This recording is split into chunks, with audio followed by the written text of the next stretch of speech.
Okay, so in the last two videos, we introduced this new form of problem-solving strategy known as ICE tables, right? And we said that ICE stands for Initial Change Equilibrium, and it's a really nice strategy to help us visualize the relationship between the concentrations of reactants and products at the beginning of a reaction and at the end, or at equilibrium.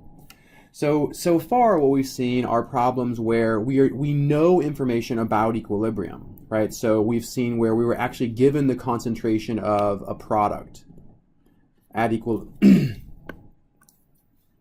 right? So we've seen where a situation where we were given the concentration of a product at equilibrium, and that allowed us to solve for the variable x in our ICE table. Okay, we've also seen a situation where we're told the total pressure at equilibrium, and this allowed us to solve for the variable x. So in both of these cases, we were told something explicitly about equilibrium, okay? And since we were told that, we were able to solve for x and therefore calculate the equilibrium constant, okay? The form of problem that we're going to see in this video is we know K, so we know the equilibrium constant, but we have no information about equilibrium amounts. So our goal is going to be to solve for equilibrium concentrations. Okay, so if we know the equilibrium constant, then we can use our ICE tables to solve for equilibrium concentrations. Okay, and in this approach, we're going to need to use the quadratic equation. So I'll remind you the quadratic equation tells us that we can solve for x. So x equals negative b plus or minus the square root of b squared minus 4ac all over 2a, right? So this equation is useful if you have a system that looks like this. So an equation looks like 0 equals ax squared plus bx plus c. Okay, so here's our a, here's our b, and here's our c. So keep in mind that eventually we're going to need to use this quadratic equation to solve for our variable x. All right, and this is kind of what we're moving towards. All right, so let's explore this equilibrium. Okay, so we have hydrogen gas reacting with oxygen gas to give us hydrogen peroxide gas. Okay, and we are told that initially we have concentrations of 1.5 molar hydrogen and 2 molar oxygen. Okay, we're told nothing about hydrogen peroxide, so we're assuming 0. And we're told the equilibrium constant for this reaction is equal to 15. Okay, so in a problem like this, you need to know initial concentrations and you need to know the equilibrium constant. And our goal is going to be to solve for the equilibrium concentrations of all of our reactants and products. So all of these equilibrium problems rely on setting up our ICE table. Okay, so we're going to lose x molar hydrogen, we're going to lose x molar oxygen, and we're going to gain x molar hydrogen peroxide. As a reminder, the negative sign comes because we are losing reactants to gain products, and we have stoichiometric coefficients of 1 in front of all of our reactants and products here, so it's minus 1x, and plus 1x. So then at equilibrium, we have 1.5 minus x hydrogen, 2.0 minus x oxygen, and x hydrogen peroxide. Okay, so at this point we have no information about equilibrium, so we cannot solve for x. Instead, what we have to do is set up an equilibrium constant expression, because we know that K equals the concentration of hydrogen peroxide divided by the concentration of hydrogen, the concentration of oxygen at equilibrium. And in our ICE table right here, these are our equilibrium concentrations of hydrogen, oxygen, and hydrogen peroxide. So we can take these values and plug them right into our equilibrium constant expression. So K, we know, is equal to 15. This equals to X, the equilibrium concentration of hydrogen peroxide, divided by 1.5 minus X times 2.0 minus X. Okay, so we now need to use this equation where we have only one unknown. We're going to rearrange it, and we're going to see that we'll end up with a form that looks like a binomial, which we can use the quadratic equation for. Okay, so we'll go through this one slowly. So if we think about the bottom here, we're going to FOIL this. So remember, FOIL is first, inside, outside, last. So we're going to end up with 1.5 times 2, which is 3, minus 1.5 times negative x, this is 1.5x. We have negative x times 2, so this is minus 2x. And we have x times x, so this is plus x squared. This is all over x.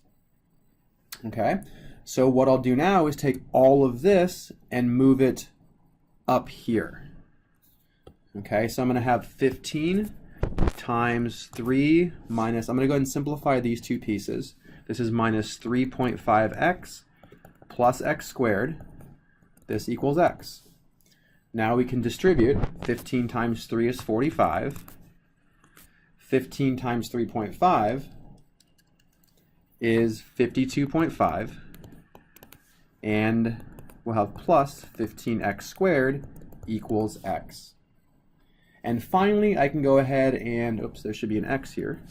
Finally, I can subtract x from this side, and I'm going to rearrange this so I have 15x squared minus 53.5x plus 45 equals 0.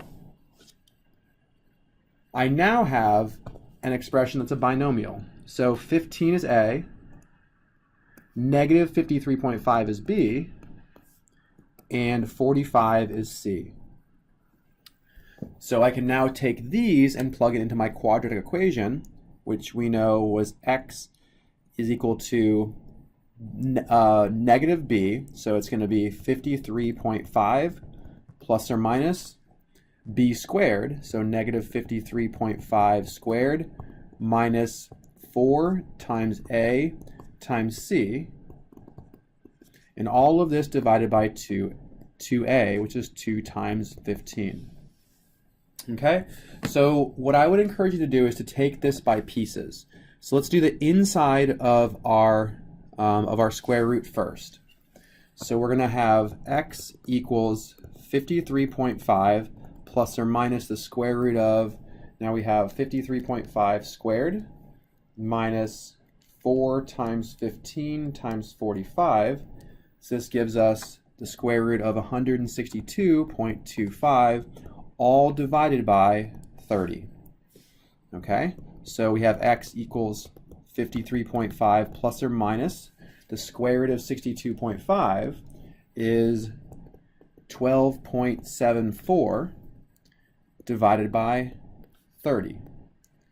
Okay, so I now have a pretty simple expression where we can see that if we use the plus term, x is going to equal to 53.5 plus 12.74, all of that divided by 30, giving me an x of 2.208.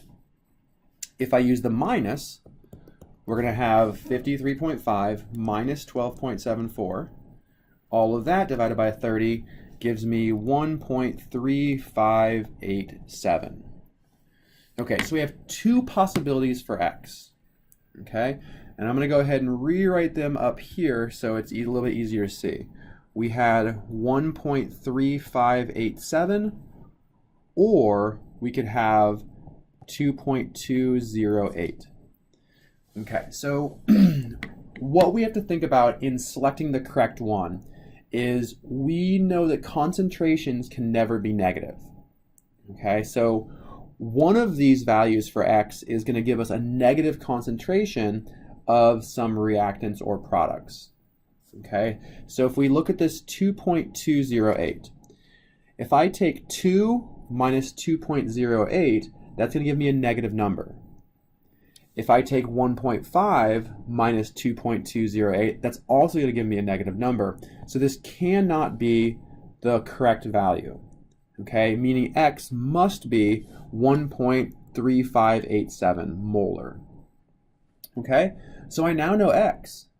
I am now in a position to go ahead and solve for the equilibrium concentration of all of our reactants and products, okay? We know that hydrogen is 1.5 minus x, so that's 1.5 minus 1.3587. So the equilibrium concentration of hydrogen is equal to 0.1413 molar. We do the same thing for the equilibrium concentration of oxygen. We have 2 minus 1.3587. This gives us 0.6413 molar. And the concentration of hydrogen peroxide is easy because it's just X.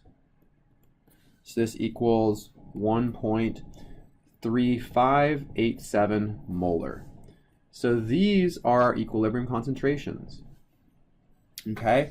The last step that I always encourage you to do is to go ahead and take these values that you calculated and plug them back into your equilibrium constant and make sure that you end up with the correct equilibrium constant. So in this case, we need to end up with K equals 15. Okay, so when we do this, let's go ahead and do it. So we have K equals the concentration of hydrogen peroxide, so 1.3587, divided by the concentration of hydrogen, which is 0.1413, divided by the concentration of oxygen, which is 0.6413. And when we solve this, we indeed see that K equals 15. So we verified that our math is correct. In the next video, I'll go ahead and show you one more example of a problem like this so you can see it worked through one more time. And then in class, you'll be able to try these yourself.